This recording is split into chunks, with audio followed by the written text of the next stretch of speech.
Signs of the Day. My name is Daniel Vallis and welcome to our channel.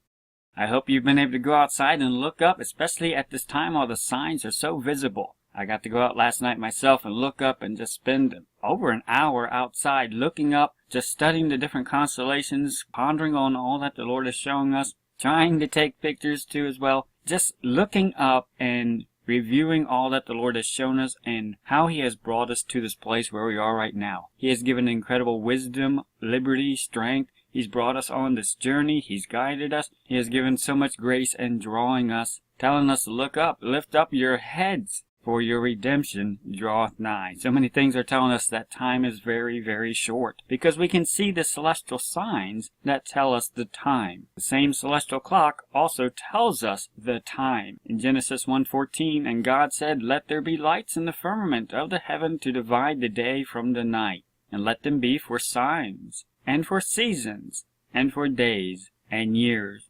God put the celestial lights up in the firmament for a reason, and He tells us they are specifically for signs. And that's the very first reason that He listed. So we do look up, we do lift up our heads, expecting signs from our Creator. Signs that will also be seen in season. A true biblical clock will line up with the seasons. The seed time, the harvest, the appointed festival times, and the appointed times of meeting for the Hebrews, those were to line up with the seasons, the appointed times in nature.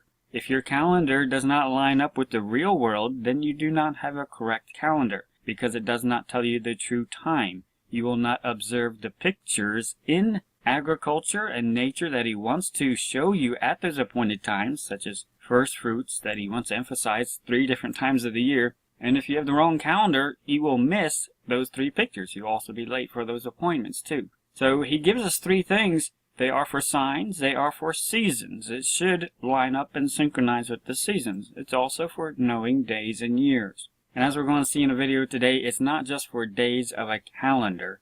It's for days that should catch our attention. Days that by themselves are also signs. We're going to see signs of the day and how days are part of the signs.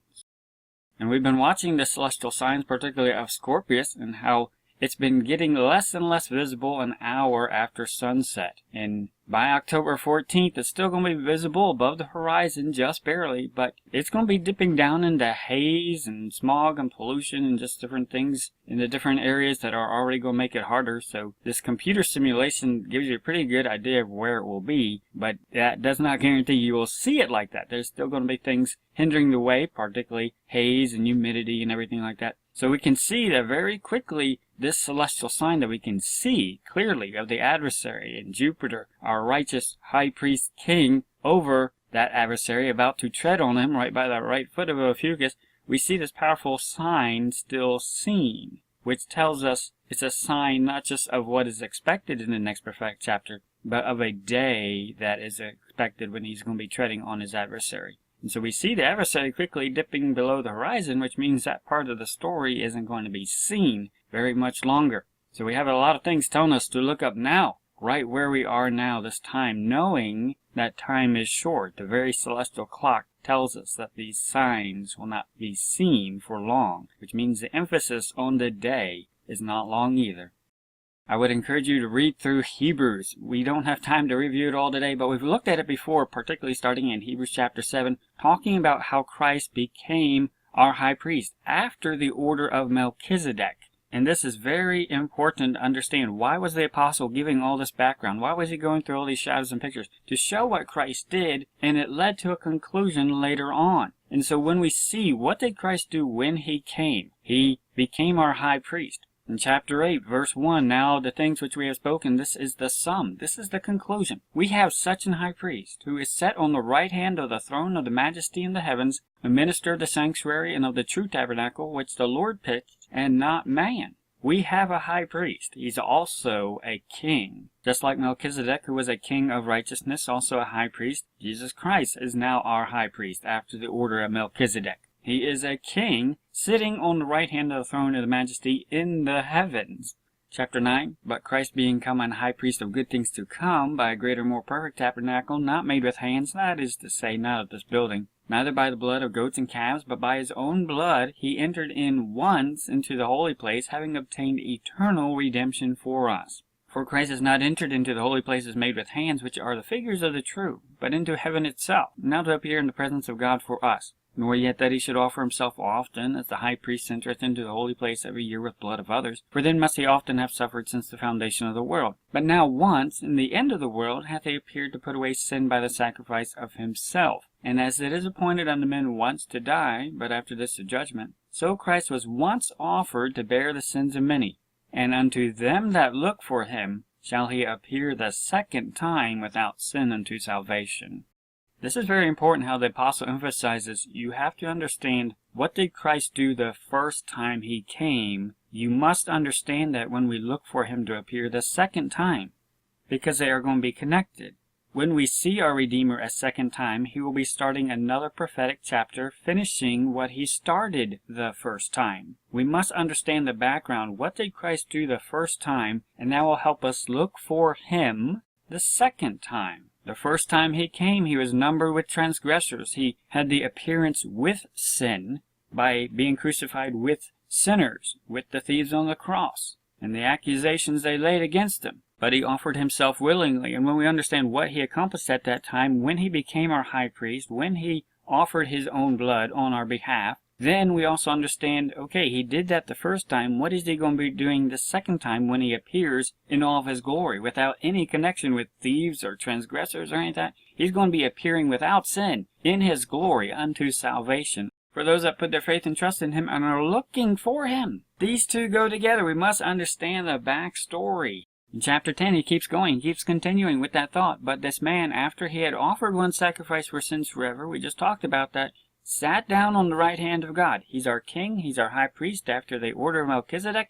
From henceforth, from that point, expecting someday till his enemies be made his footstool. That's going to be the next prophetic chapter. That's also going to be the order of events that he's going to set in motion when he appears this second time to pick up his wise and faithful servants unto salvation, their deliverance, the redemption of a purchased possession. And the apostle lays it all out here. We know what he did in the past. We also know what he's waiting till, what is the next chapter that's going to be happening, and that's going to be when he makes his enemies his footstool. We clearly know what that chapter is, that time that he is waiting for. And that's going to be the time when he appears too, that second time. And as we see that day approaching, knowing the backstory, what he has done, what he is still going to do, we can see a day when he is going to do what he said he's going to do.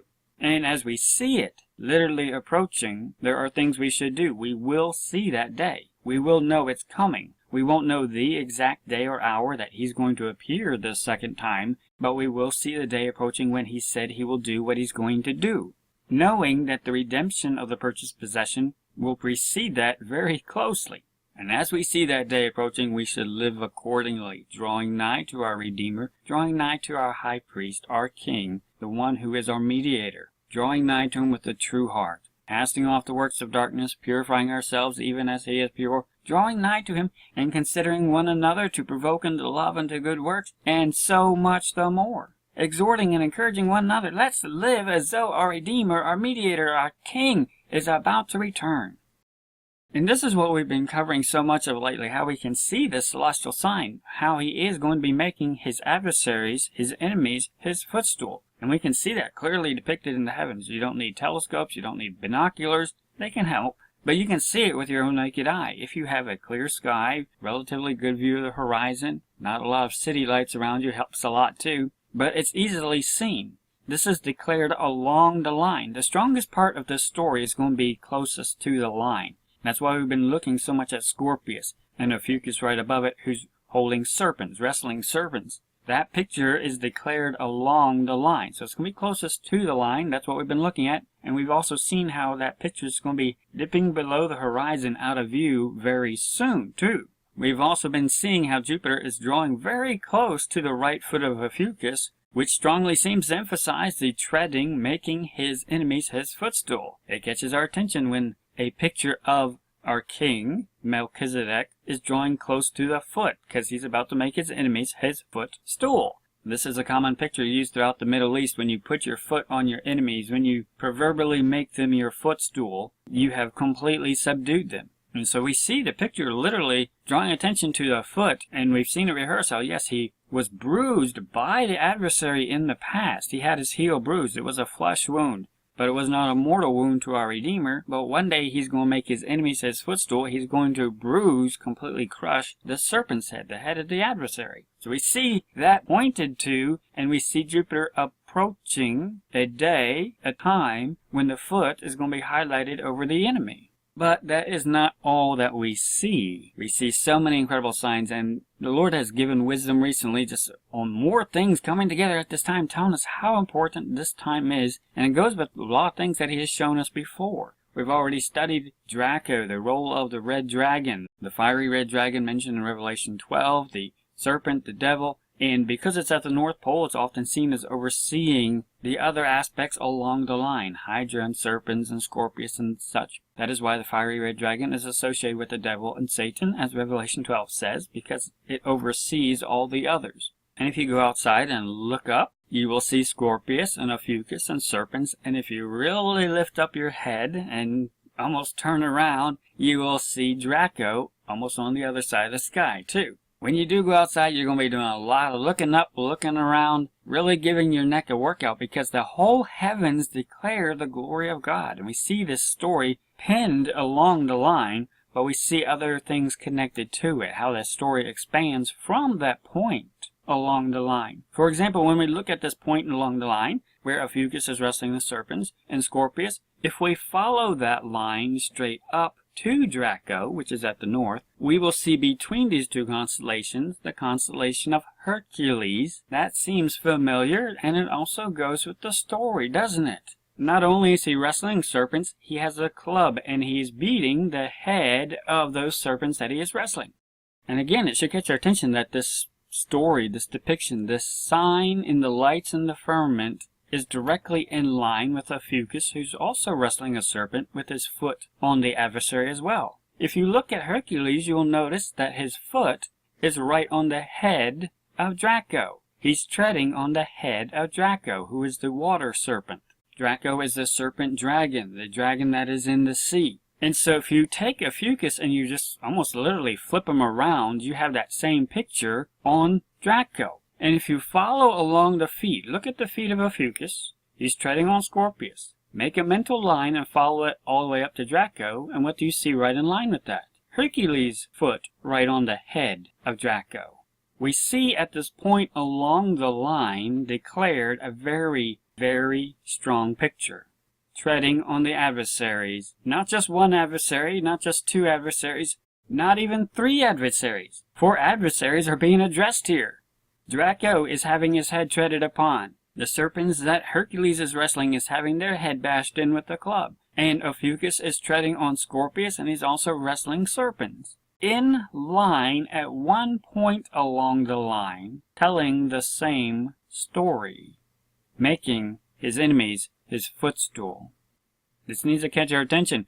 We see Jupiter drawing nigh to the foot of Ophiuchus. And again, the heavens declare along the line. So the strongest reference point is along the line, and then you go up perpendicular from there. So we can see along the line there's a point where this story is greatly highlighted in multiple different ways, showing, yes, this is a point along the line where this story is told. Treading on the head of his adversaries, bruising his adversaries, crushing his adversaries, and particularly the head of the adversary, particularly the same adversary who bruised his heel. There is a point along this line. We see Jupiter drawing close to that foot on the ecliptic, so that's where the story is going to be resonating the loudest, declared the loudest. Jupiter, our high priest king, drawing close to the foot that was previously bruised, but he is going to be making his enemies his footstool. One day he's going to stand up and he's going to put his foot down. We see Jupiter approaching pretty much right at the toes of that, but we see a time frame, just a window there, from October 11th, pretty much today, up through November, when Jupiter will be passing the heel of the right foot there. And we can trace that line all the way up, and that goes right through the same heel that's over the head of Draco, too. There is a very tight window frame of days, literally, on the celestial clock, connected to the signs that happen during these days. And like the writer of Hebrews emphasized, we're not just looking at one point. We just don't see a day approaching. We see it in context of what did we see before. We see what we saw before, and we look for him to appear a second time, knowing what he's going to do a second time. Which means we have to keep in mind, what did he do the first time? He came. He was born of a virgin. All the celestial signs that we have seen before, going back to 2015 with the Star of Bethlehem reminder signs happening in Leo the Lion, that has brought us on a learning journey to where we are now. We've seen the entire backstory, what happened the first time, all that rehearsed, leading up to now. So we know, what is the second part? Why does this sign have significance? It is the expected second part that finishes out what was done in the first part. And the Lord has drawn us on an incredible learning journey from those Star of Bethlehem events, where we've looked up things, caught the world's attention. Even the world news was talking about those rare celestial events that were happening in Leo the Lion. And then, of course, that progressed right into the events with the Revelation 12 sign, the pregnancy rehearsal, and the Virgin, leading right to Libra, the offering, which brought us right to where we are now. And of course, it passed through the claws of Scorpius, which reached to Libra, which reminded us the first time he did bruise the Redeemer at that point. Now we're at the second point with the emphasis on that foot again, knowing he is going to put that same foot that was bruised, he's going to put it down and he's going to crush his enemies. And when we look at Jupiter, that is the marker, the light in the firmament that catches our attention the most, particularly because it's been along the journey, leading us, guiding us, showing us the time, rehearsing what happened the first time, and reminding us what is expected to happen very soon the second time. And we remember, what did the apostle emphasize with that? Thou art a priest forever after the order of Melchizedek. We have such an high priest who is set on the right hand of the throne of the majesty in the heavens. It should not surprise us that we see this celestial sign in the heavens, reminding us we have a high priest who's also a king, who is now sitting in heaven, but one day he's going to stand up and put his foot down on his enemies. It reminds us of the Hebrew name for Jupiter, Zedek, which reminds us of Melchizedek, the priest and king of righteousness. And so when we look at Jupiter, that reminds us strongly. It's a shining bright light. You can't miss it in the night sky. Melchizedek, we have a high priest after the order of Melchizedek, who's also a king, just like Melchizedek. So we see a picture of redemption, of righteousness, a redeemer, a high priest, a king who accomplished what he came to do, and there's still things that he's going to do, that he's waiting henceforth till his enemies be made his footstool. We see that picture of that king, that priest, that Melchizedek picture right approaching the right foot, reminding us he will do what he said he's going to do. We have so many things telling us the time. What did our king tell us he's going to do? In that day, that appointed time, the Lord with a sore and great and strong sword shall punish Leviathan, the piercing serpent, even Leviathan, the crooked serpent, and he shall slay the dragon that is in the sea. On that day, there is an appointment on the clock, on the heavenly calendar, that yes, one day he is going to make his enemies his footstool. It's declared in the heavens. You will see that day approaching, because it's declared along the line. It's declared in the heavens. It's a sign connected to a day. When we understand the time, we can see the signs. We can see the day approaching. And he deliberately uses celestial constellation pictures. So we can look up into the lights in the firmament that he put up there, and we can see, okay, where are those enemies that he mentioned? When we see where they are on the clock, we could then see the time when that is expected to happen. So where are these? Leviathan, the piercing serpent, that is serpens, right there in line. And then, of course, Leviathan, that crooked serpent, that's Hydra, being treaded upon by Leo the lion. And the dragon that is in the sea, that is Draco, the water serpent, the fiery red dragon mentioned in Revelation 12. We see all these things distinctly listed. He tells us exactly what to look for. And when we look on the clock, we find they are right in line.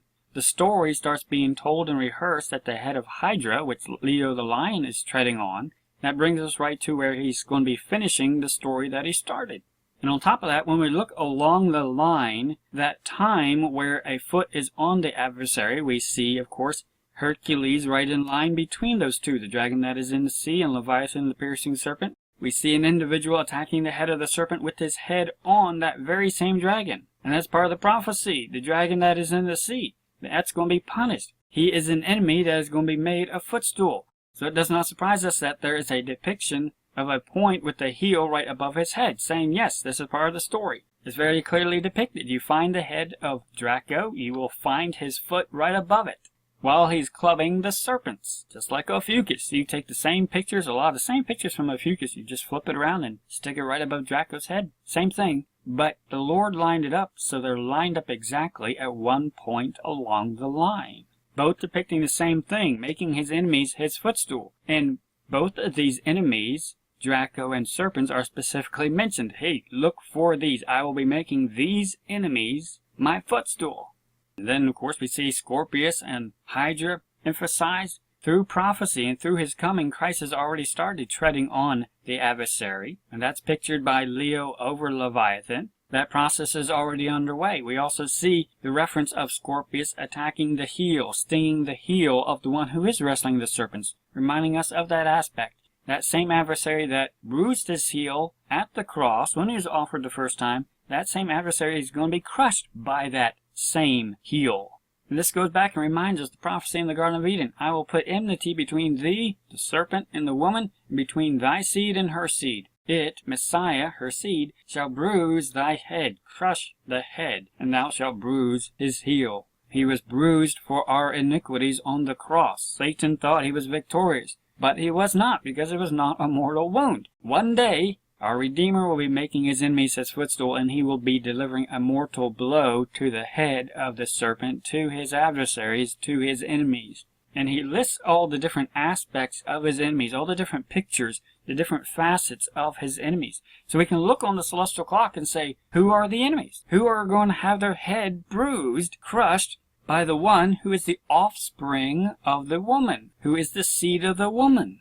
This is very important because we see this whole story from Genesis down throughout prophecy depicted along the line. It even tells us what to look for up in the heavens and the celestial lights. Look for these enemies. One day their head is going to be bashed in and they're going to be made his footstool. Very clearly depicted along the line. And we've seen rehearsed, therefore the Lord himself shall give you a sign. It's even going to be in the heavens. You'll see the scepter star. Behold, a virgin shall conceive and bear a son, and shall call his name Emmanuel, God with us.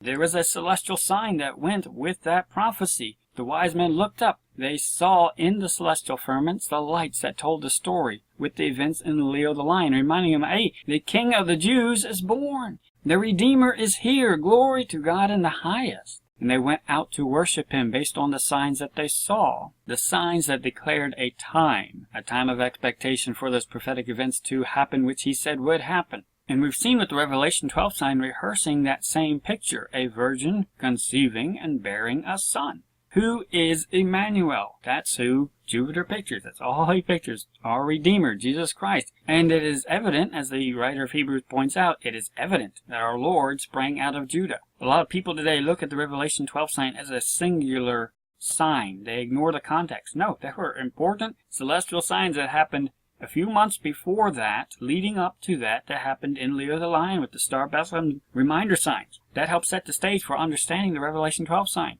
Who sprang out of Judah? Our Lord, Emmanuel. He came from the line and lineage of Judah. That is who was born of a virgin. That's who we saw in the Revelation 12 sign, that rehearsal of who came the first time. And you'll remember from the very last chapter in the Bible, Revelation 22, what does Jesus Christ say about himself? I am the root and the offspring and the bright and morning star. Notice he's giving himself three different descriptions. I am the root of David. I am the offspring of David. And I am the bright and morning star. So when we look at the story, we're not just looking toward the future. We're looking toward the back. What did he do the first time that helps us understand the second time? He is the Alpha and the Omega. He's the beginning of the story and the end of the story. So when we look at Leo, he says, I am the root of David. Where did he come from? He came from Judah. But he also preceded David. Even David called him his Lord. Jesus brought that up in the New Testament. He is the root of David, but he's also a descendant of David. He's an offspring of David. So he's the root, the beginning, but also the offspring. So he's on both sides of the virgin. The virgin gave birth to the root of David and also the offspring of David. The one who sprang out of Judah is the offspring of David of Judah.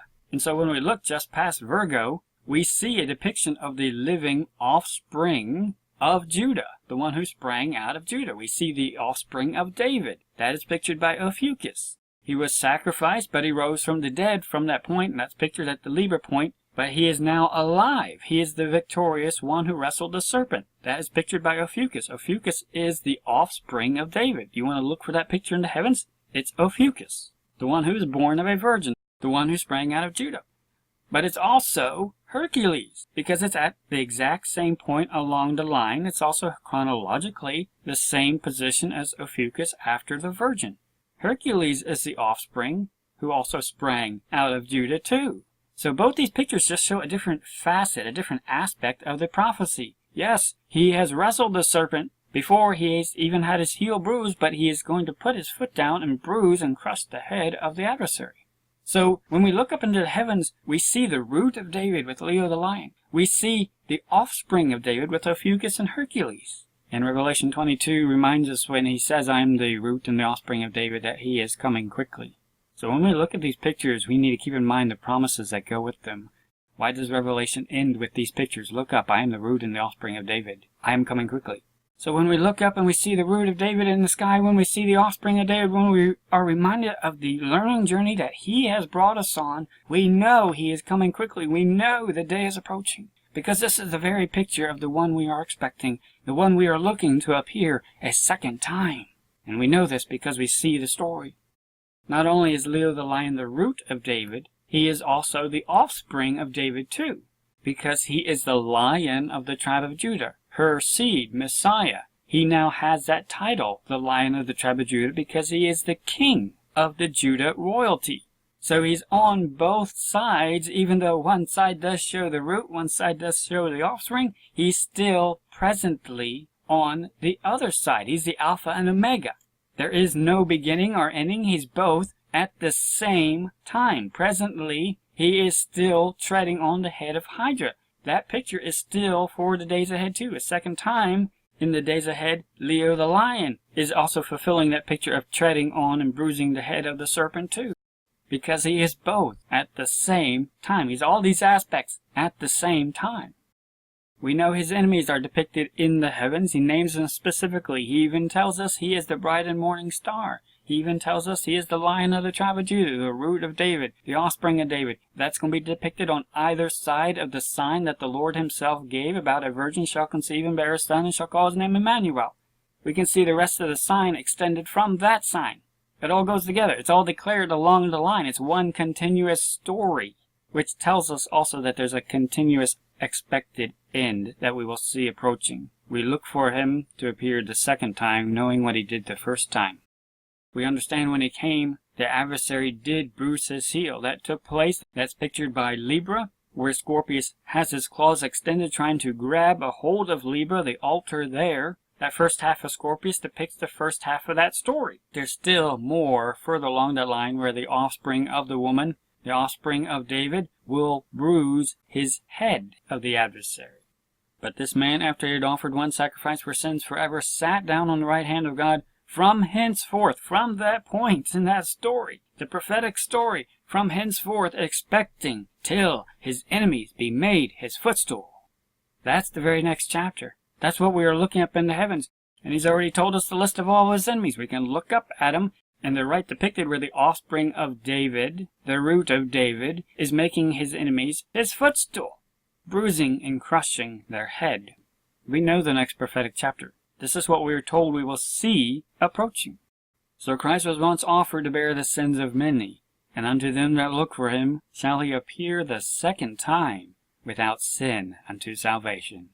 We are looking for him to appear in all his glory and power to pick up his purchased possession when he's going to start making his enemies his footstool. We have so many things reminding us of the backstory, how we saw him the first time, what he accomplished the first time, and that gives us reason to have hope and expectation when we see the day approaching where he's going to finish what he said he's going to do, where he will appear the second time. We see this depicted on the clock in a very detailed and in-depth depiction at one particular point along the line.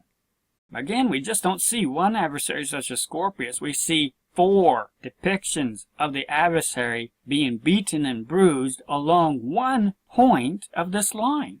And that is the very promise that he said he will do when he comes the second time. He's going to start making his enemies his footstool. He's going to open the scroll judgments, pouring out his wrath on his enemies in that day, like he said. And he's going to call his wise and faithful servants into the secret chamber of safety right before that, because he's about to pour out his wrath, he said.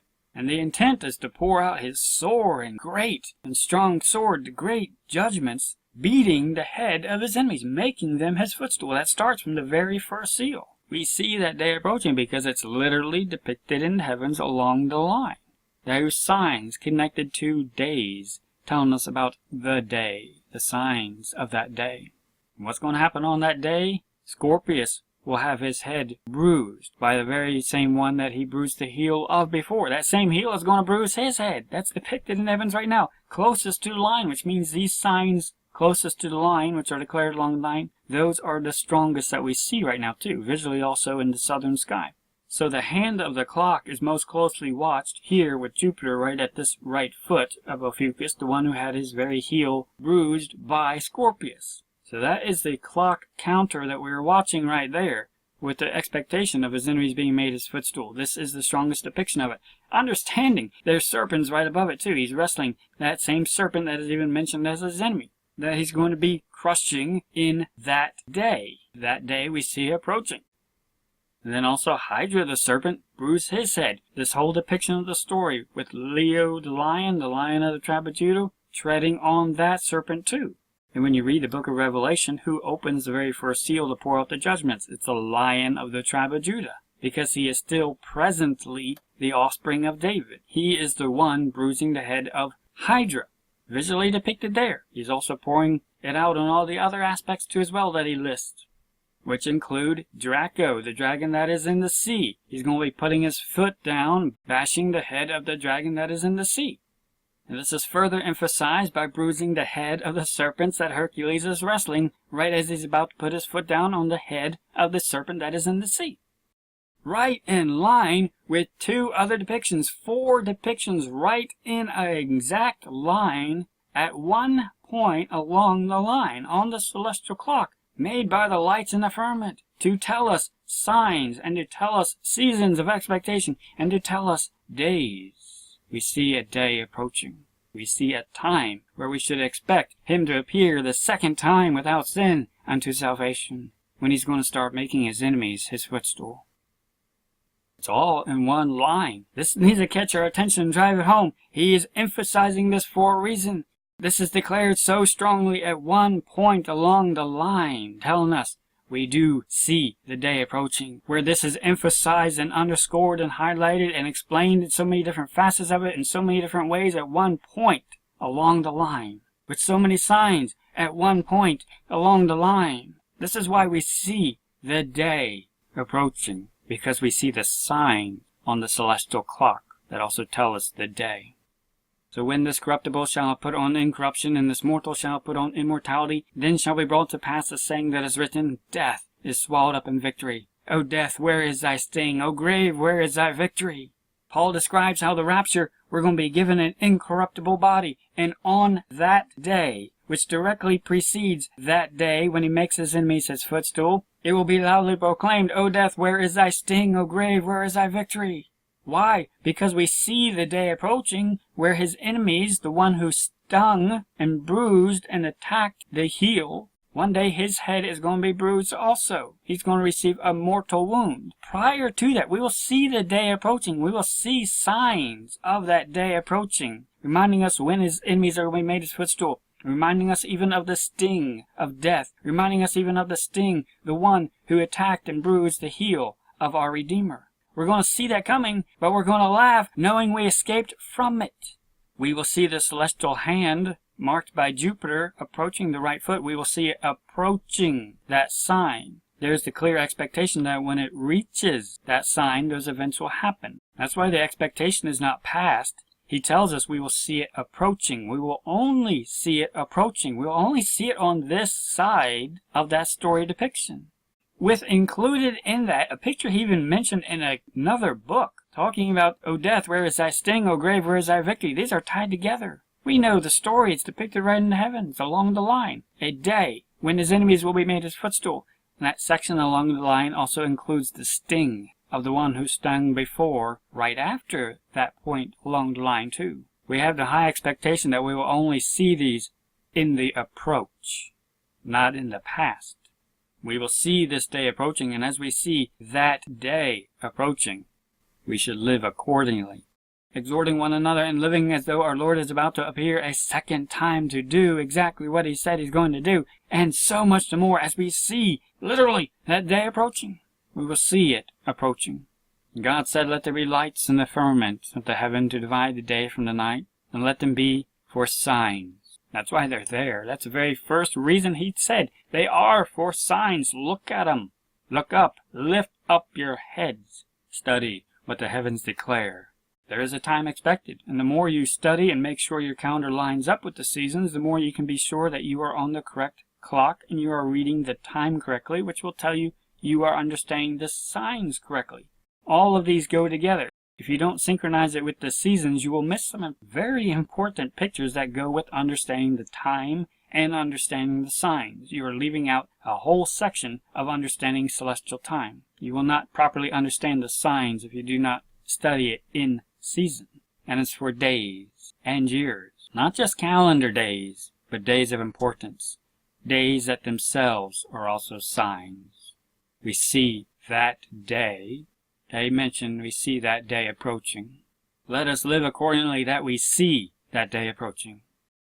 When we go outside, this time, this day that we see approaching is so easily seen. It will take a little bit of homework and brushing up on your astronomy. Definitely get a app for your phone if you have one that helps you see the constellations at night. Remember, these aren't going to be seen for long.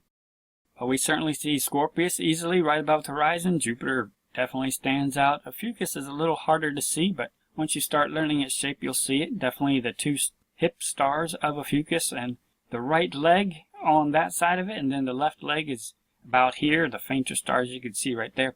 But then right above that, you follow that line up perpendicular from the ecliptic. Where's the ecliptic, you ask? Well, once you kind of get an idea where the constellations are, and you see Jupiter, you'll see Saturn, and sometimes you'll see the moon over there. You'll see the sun sets, and just draw a mental line between them all. That's the ecliptic line that those celestial objects travel along. So that's the line. So then make a mental line and just follow it up to Draco. But if you have a clear sky, you'll be able to pick out where the head of Draco is, and then you'll be able to kind of follow it backwards. And that will tell you, you'll see it in line with the stinger, the right foot of Ophiuchus. Follow it up to the triangle head of Ophiuchus. I'll kind of point you in the right direction. Follow it up, you'll see the head of Draco, and right above that you're going to see a foot star of Hercules. And Vega will help you. That's very bright to help you reference where you're at also. So if you see Vega, kind of look in that area for Draco's head, and then start looking for the square of Hercules, and I'll help you find the rest somewhat.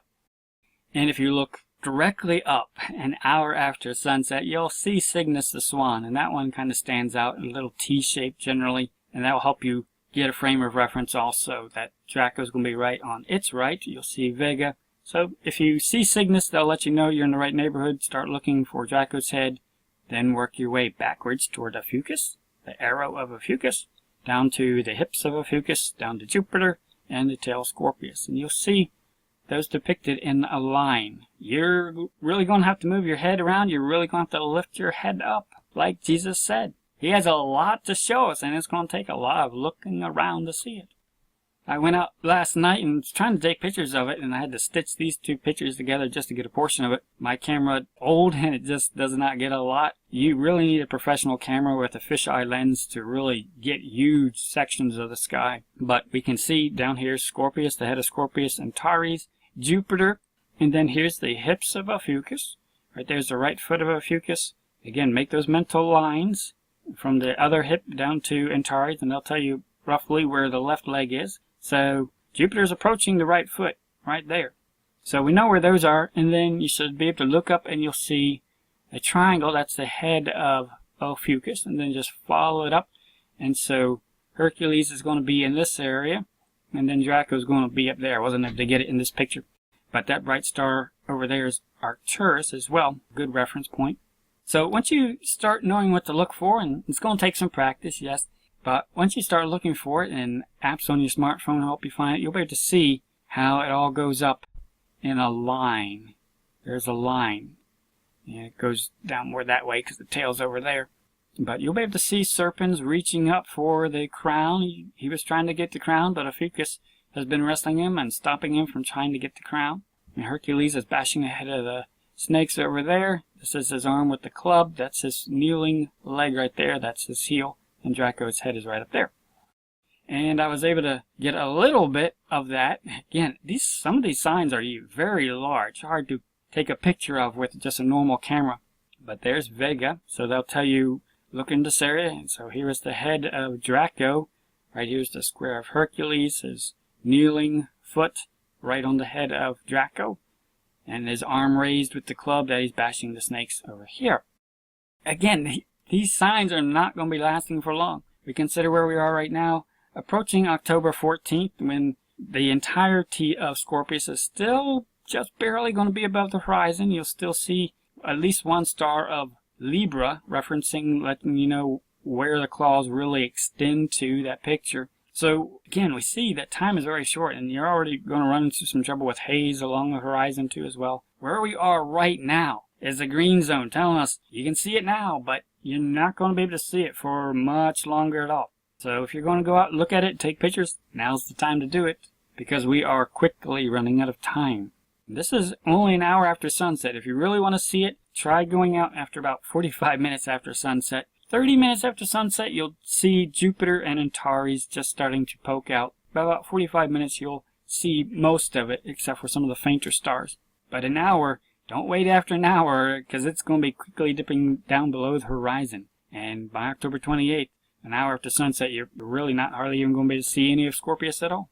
So these signs in the lights on the firmament are meant to be seen. So we better see them while we can see them, because that also tells us the day. This is a season of expectation. We see the day approaching. When we look on the timeline, again, we have reminders of the visibility. About the 14th, it's really going to start dropping off really, really quickly. You really only have about a week at the most, maybe, to see Scorpius still, if you've got a really, really clear sky. When we consider the wise men's story, let's zoom in on that a minute.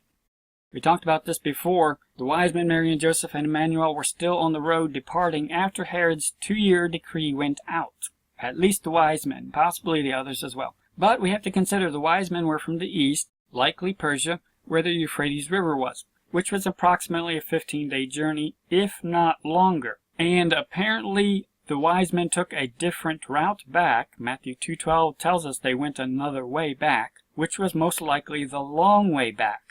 So we have to keep that in mind. The 7th of Heshvan, that's a reference for normal travel when you're taking the best way back home.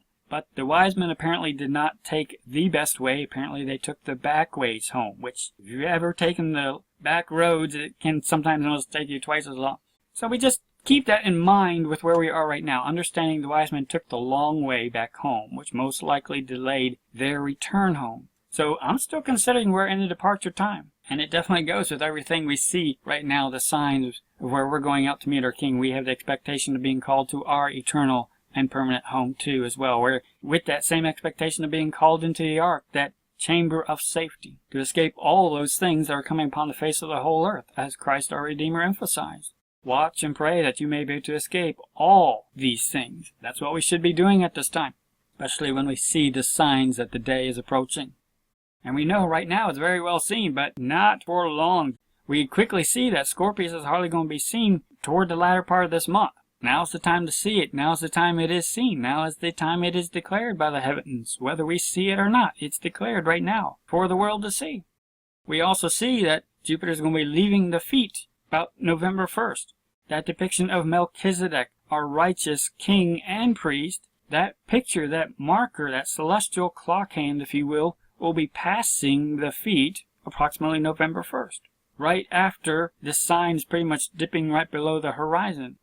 And we also see just a few days after that, pretty much the 5th, 6th, 7th, and 8th, that's when Jupiter is going to be at the stinger, emphasizing the stinger aspect. And reminds us again, we are told we will see the day approaching. So anytime between now, where we are, Jupiter is approaching. the mark of the feet on the adversary, bruising his head. We are in a time of approach. We are told we will see the day approaching. The expectation is to go to our eternal home, be taken to the place he has prepared for us, and we will say, O death, where is thy sting? All this hope and expectation is seen in the approach, not the arrival, in the approach. And again, it catches our attention when we study the signs and the celestial lights and we make sure they synchronize with the seasons. We understand we are in the 8th month, which is associated with Scorpius. It should not surprise us that we see the same celestial sign emphasized in a calendar season that goes with the days and years, telling us we see a day approaching. So much telling us that time is very short. We see everything in line today. This picture is in line today. We see a culmination on November 1st. That's when it culminates. That's when Jupiter is starting to pass the right foot. Anytime between now, today, and then, it's in the approach. It's culminating. The expectation is that he will appear any day now because we see that day approaching. The day when he will make his enemies his footstool. These signs and this time and this day that is talked about so much in prophetic scripture, this is declared along the line, and we see us quickly approaching that marker point.